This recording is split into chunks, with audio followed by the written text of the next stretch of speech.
This is KRWG Public Media Election 2023 coverage featuring the Las Cruces City Council District 2 candidates. KRWG Public Media and the League of Women Voters of Southern New Mexico are pleased to present this forum. The rules for this forum are simple. Each candidate has up to 60 seconds to answer each question and should not mention their opponent in their answer.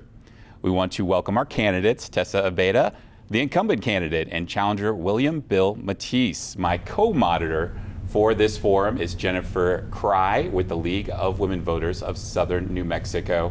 I'm Anthony Moreno. Thank you for joining us, and I will begin with the first question for the incumbent candidate.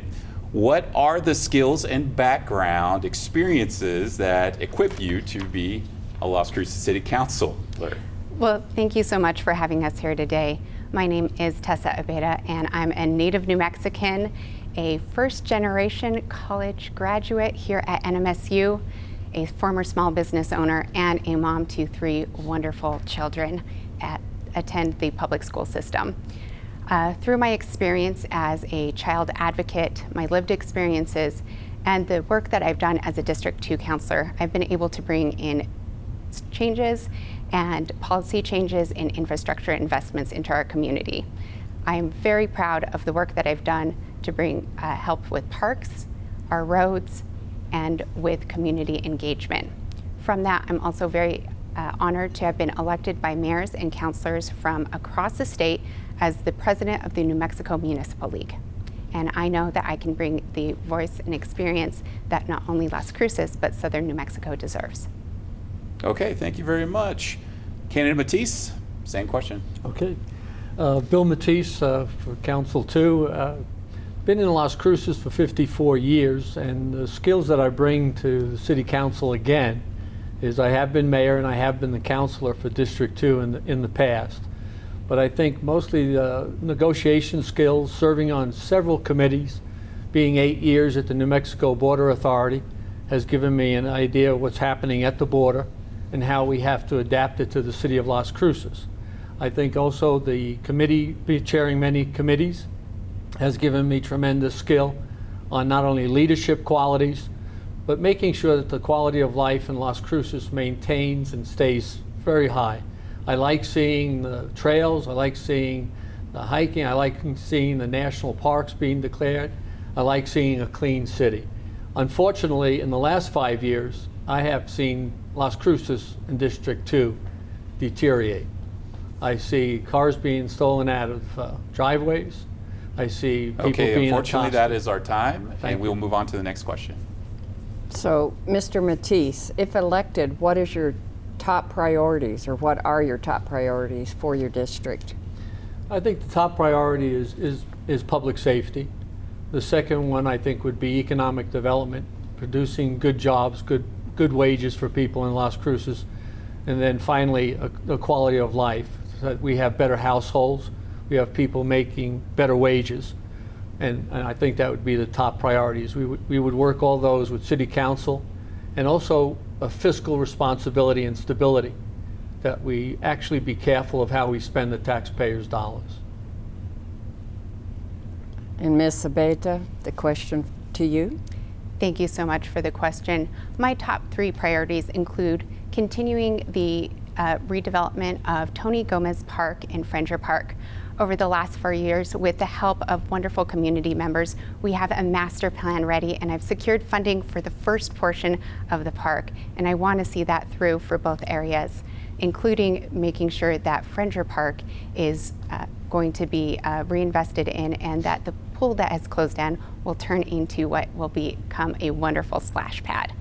I also know that we need to invest in the El Paseo revitalization.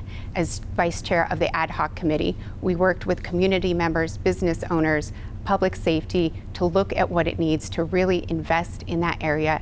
And we've made policy changes at the state level to ensure that we now have funding mechanisms to get it started. And now it's time to get to work to finish the project. Our third, I secured over $500,000 for a redesign of University Avenue. I know that we need to have connectivity. That is our time, unfortunately. We're going to move on and talk about a big topic that has been in conversation across Las Cruces, and that's public safety. We're going to spend a couple of questions on this, but I'd like to start off with the incumbent candidate, Abeyta. What do you feel are the biggest challenges facing public safety in Las Cruces? Thank you very much for the question. Public safety encompasses many items, including having to deal with individuals that are experiencing mental health crises or other types of issues. I am so proud to be endorsed by both the Las Cruces Fire Union and by the Las Cruces Police Department, because I know that working together with these entities is so important so that we can bring safety to our district. I think that we need to continue to invest in alternative items such as our crisis triage units and our MIH programs to make sure that we're dealing with those other issues and taking off call times off our public safety so that they can attend the issues that need their attention. Okay, we're going to move on to candidate Mattiace. Same question. You know, the public safety question has been on everyone's mind lately, but I think patrol actually increases control. So I'd like to see more funding for the police department, fire department, so that we could address the situation that's happening in Las Cruces. I think in talking to my neighbors and friends, they don't feel safe and they don't feel comfortable. So basically what we have to do is increase that patrol. And I'm very proud of the police department. I didn't get endorsements, but my only endorsement, my most important one, is from the people of Las Cruces. So, Mr. Mattiace, what do you think can be done to better address violent crime here in the city? You know, again, I was just getting into that. I'm very proud of the new campaign, a crime prevention campaign that the Las Cruces Police and the Sheriff's Department, the State Department has just started. My only concern with that is that I'd rather be proactive rather than reactive. It's late, but I'm glad it started. But right now, Las Cruces needs the campaign to continue and to go out there and make the arrest if necessary, go out there and actually patrol the neighborhoods and increase surveillance. I think they're doing a good job, but 4 years, we've seen quite an increase in crime. It's now finally getting on a reduction, very slight, but quite a big increase. So I like to see more patrol. And Ms. Abeyta, addressing violent crime? Thank you. I'm so happy to have approved a budget that increased our patrol by 18 officers this year. And I'm happy that we are able to look at crime in the district really specifically. We did have an issue with vehicles being broken into. And so we did a direct outreach and really looked at it, did education and training to inform the residents on what to do safer. Like I said, I am so honored to have been endorsed by our local police union, and I know that working together to make sure that we're addressing the district in its specific needs one way and also the community as a whole is so important. Okay, we're going to move on to the next question, still involving public safety, and we'll begin with Ms. Abeyta. What do you think can be done to address property crime in Las Cruces? Thank you for that. As I mentioned before, really addressing each issue the way that it needs to happen is important. When looking at property crime, I think making sure that we're reaching out to residents and looking at education on what does it mean to have a safe household. We've done a lot of work, and our officers, I have to credit them, do outreach not only to community members but to business owners on looking how is their business safe, what could be done to improve any sort of thing. And we've increased safety in areas like the downtown by adding extra security measures. So I think all those benefit and help reduce overall crime. Okay, Mr. Mattiace. On the same vein, it's just, again, increasing patrol, but I think an awareness and education program, maybe using public media, to let the public know and residents, to lock their doors, make sure they don't keep the keys in their cars. I think the education and awareness that crime does exist and the statistics actually being publicized, I think the public will engage and actually maybe help crime reduce just by them being active and being aware and educated. And then camera surveillance could be another measure that could be used throughout the district too. Mr. Mattiace, what do you feel are the best strategies for addressing substance abuse in our community? You know, we're really blessed with Doña Ana County and Las Cruces and all the organizations, FYI Plus, Mesilla Valley Hospital. We have the Leaders Resilience Program with Doña Ana County. And so that type of those types of programs, again, educate. They actually make people aware that drugs are dangerous. And then working with the Las Cruces Public Schools, New Mexico State University students, again, it's education, education, education, that drugs are not the best way to go. And so it's just a mere simple technique of letting Las Cruces know that there is a drug problem, and then to educate the young and maybe college students not to use drugs. Okay, thank you. And Ms. Abeyta? Thank you very much for the question. We know that substance use is an issue that's not just local, it's not just state, but it's a national problem, especially with the increases of fentanyl.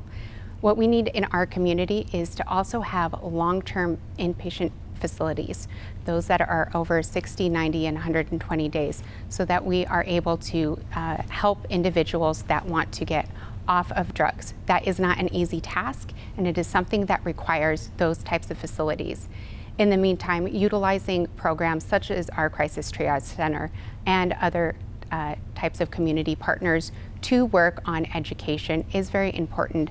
But for us to change what is become a national issue, we will need to have those larger facilities in southern New Mexico.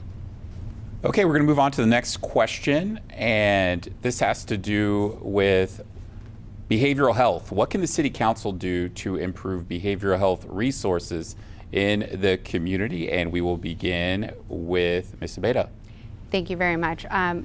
I am very happy that we've been able to put in funding into different types of resources with our community members. As mentioned, we put funding into places like FYI and other types, our Crisis Triage Center, that really address some of these issues. We also are looking at ways to really connect community together. A new initiative that we started this year was called Lift Up Las Cruces, and it looked at communities overlapping different types of data, including crime index, poverty index, and really looked to see what a community needed and then addressed it in a holistic way.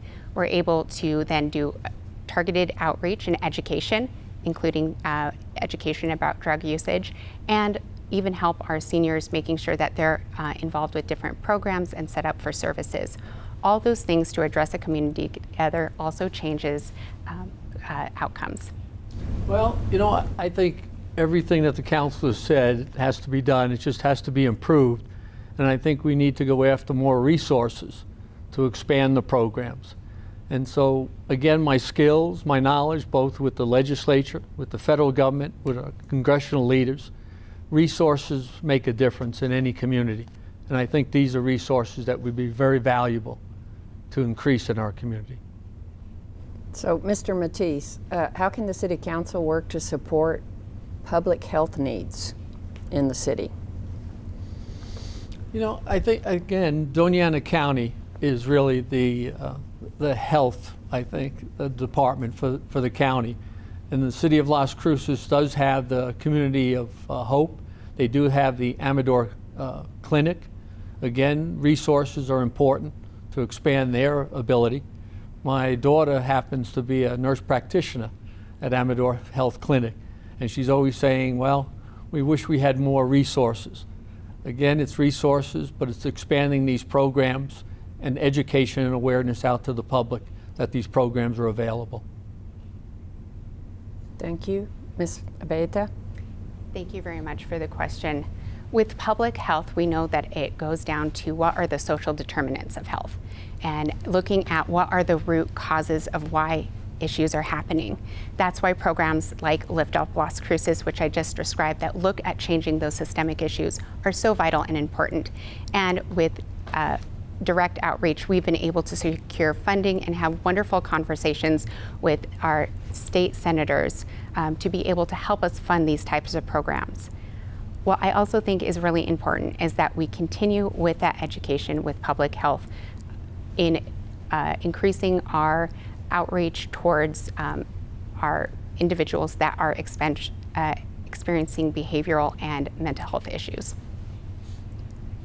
Okay, we're going to move on to the next question, and it has to do with youth programming in the city.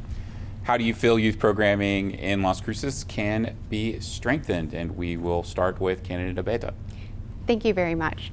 In my very first 4 years and my very month of office, I went up to the state legislature to advocate for the soccer community and helped bring home over $900,000 to help improve, especially because we need bathrooms and water fountains at a lot of those facilities.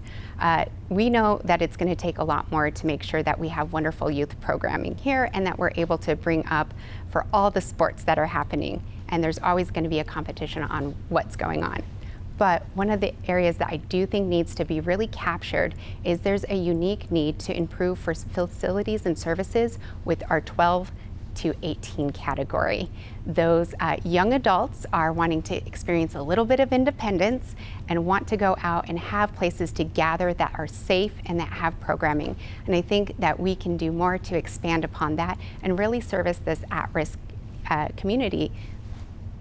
You know, there's a lot of ways to increase the recreational sports and the programming in Las Cruces, working with schools for after-school programs. I think they're excellent opportunities for children to actually be at school, learn sports, and also the recreational programs throughout the entire city are really second to none. I mean, you talk about baseball, you talk about soccer, you talk about football, just cooperation with the high schools, working with both Mayfield, Las Cruces High, Centennial, all the junior highs, Oñate, or now a new name. But all these schools just need cooperation, and again, we're back to resources. So I think it's important that we actually engage the private sector and say, you know what, can you help us with our programs? And I think they would step up to it.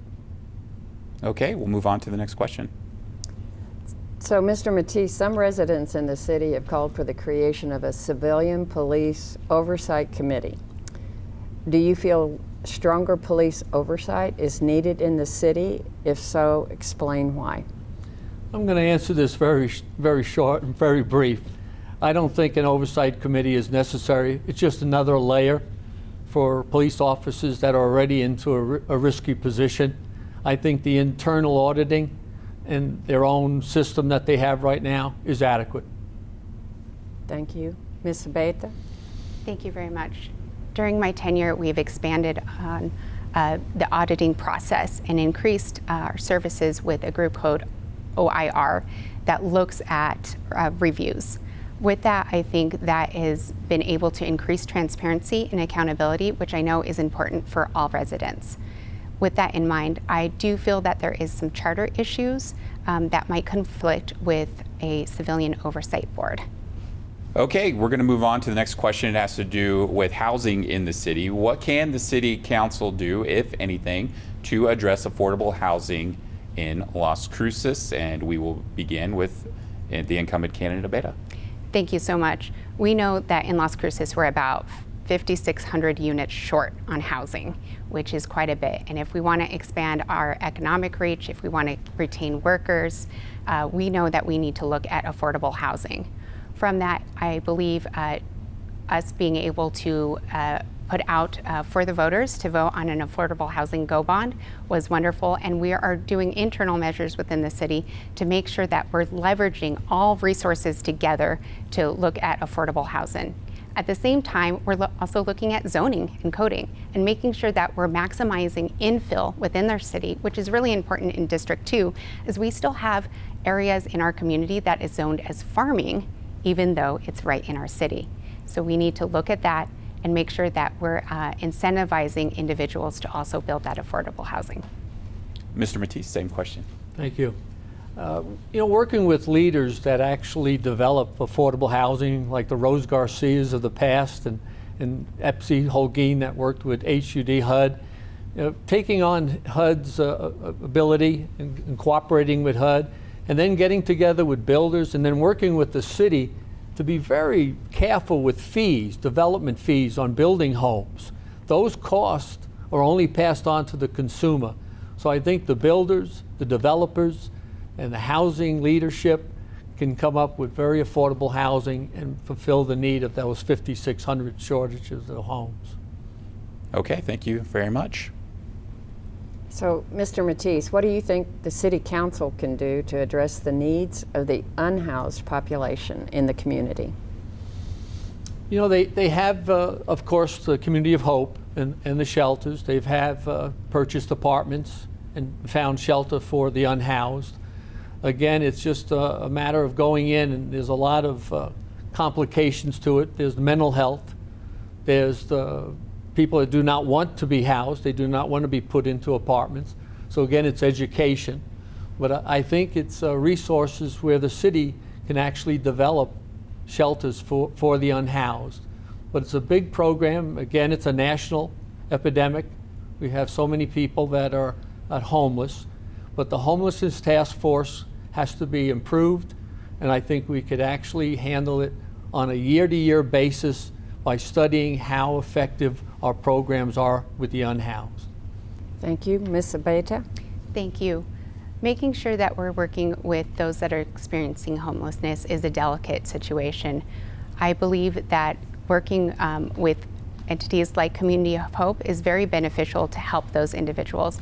But looking long term, I also think that it's important that when we are looking to help these individuals, that we're also looking at supportive services as well. Many of these people are experiencing different types of challenges, whether it be mental health issues, substance use issues, and making sure that they're successful in these next stages does require support. At the same time, I believe these individuals also sometimes are unhoused because of just small little items like not having a driver's license, a passport. They need some sort of information to be able to move on those next stages. So being able to help them, if it's just a smaller barrier, and get them back on their feet quicker is also very important. Okay, we have a couple of questions left. The next question, what can the City Council do to help economic development in this city? Ms. Abeyta. Thank you so much. I am so pleased to have just returned from DC with our local Chamber of Commerce, where we looked at economic development and we looked at what it means to be a thriving community. From there, I believe that we have a few areas that we can improve upon and that are very exciting for our city. When we look at economic development, I believe our innovation and industrial park has so many opportunities, and with an expansion of sewer system items up there and with electricity, I believe we'll be able to acquire a lot of other businesses.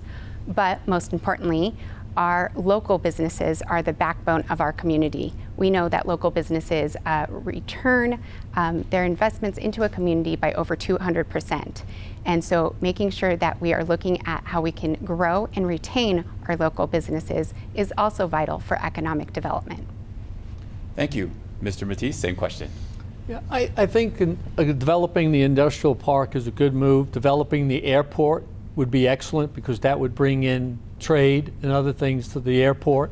Developing the job training, vocational education, I think is a valuable thing to bring to the City of Las Cruces. But recruiting businesses, you have to have what I call a very good-looking city. It has to make sure that its public safety features are done. It has to make sure that the quality of education is kept up. And you recruit businesses to the City of Las Cruces because it's inviting. And I think we could work with the Chamber of Commerce, of course. We could work with the Hispanic Chamber. They've been very effective in moving companies into the area. But the local small business, they have to make sure that we address the crime, because small business right now is getting hit very hard with crime and property crime. So I think there can be a lot done to actually improve businesses that are here and then to recruit businesses. Okay, that is our time, and we are going to move on to our final question. So, Mr. Mattiace, how do you feel the City Council can support local businesses in the community? You know, I worked on a plan. It was called One Vision, One Valley. It was a 40-year plan to actually make sure that City Council works with small business, works with big businesses, and that is, again, development fees, taxes. When taxes are high, businesses do not come to the City of Las Cruces. So I think how they spend their money and how efficient each department is determines the taxation and how costly it would be to run this city. If they're smart about actually making sure that the departments are efficient, then the taxes are low and the businesses will come, and the businesses that are here will flourish. Ms. Abeyta? Thank you very much. With economic development in our small businesses, I think it's important that we as a city have a very strong customer service program.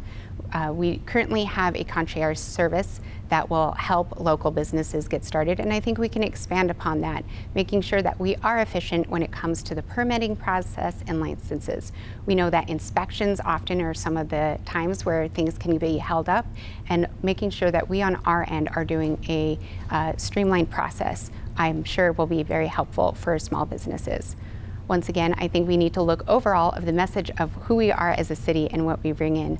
When we bring in other tournaments, whether it's for softball, whether we are maximizing our area for the Oregon Mountains and making sure that we're capitalizing on that, I think those types of industries can also bring in other people to our region, which in turn helps our small businesses.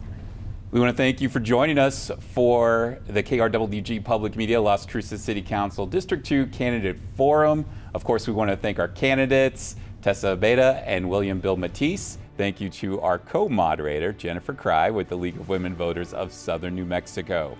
I'm Anthony Moreno. Again, thank you for being a part of this. And remember, Election Day is Tuesday, November 7th.